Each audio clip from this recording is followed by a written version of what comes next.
Hello, piano people. I'm Matt Haas, and today we're going to learn about these odd little characters that you see on sheet music on the staff, and we'll figure out what they mean. Collectively, these are called something that you don't need to remember. So I'm going to tell you what it is, but don't remember it. They're called dynamic marks. Okay, forget I said that. Get that out of your brain. These things tell you how loud to play the keys. Well, there's three of them. There's this italic-ish looking P character. That stands for piano. Now, I know what you're thinking. That's a piano. Why is a P? Of course it's a piano. That's why I'm here. No.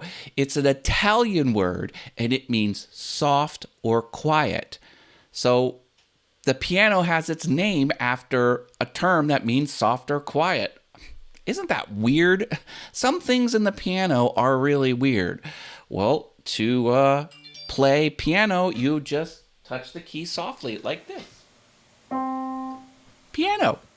Then there's this F-looking character. This means forte. It's pronounced forte. It's Italian. All these words are Italian for some reason.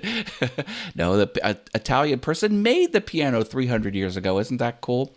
Well, forte means loud. So this is forte. And when you play forte, make sure you bring your hand the whole way up and smash the key as loud as possible. Now, actually, don't do that. But it means loud. Do you want to learn how to speak Italian? It's super easy. Just speak English and add the phrase a bibbidi bobbidi at the end. I play the piano, a bibbidi bobbidi. Are you allowed to make fun of Italians? I don't even know.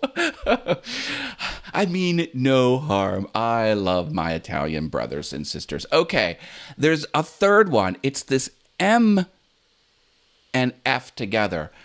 That stands for mezzo forte. No, it's actually pronounced mezzo forte. Met, like the Mets with a T. It doesn't have a T in the name, but it's pronounced mezzo forte, and that means medium. You play the key medium. There you go. P's, M, F's, and F's. They're dynamic marks, but don't remember the term dynamic mark. You don't need to remember that. Tell you how loud to play the keys. There you go. Stay awesome on the piano. Thanks, Internet.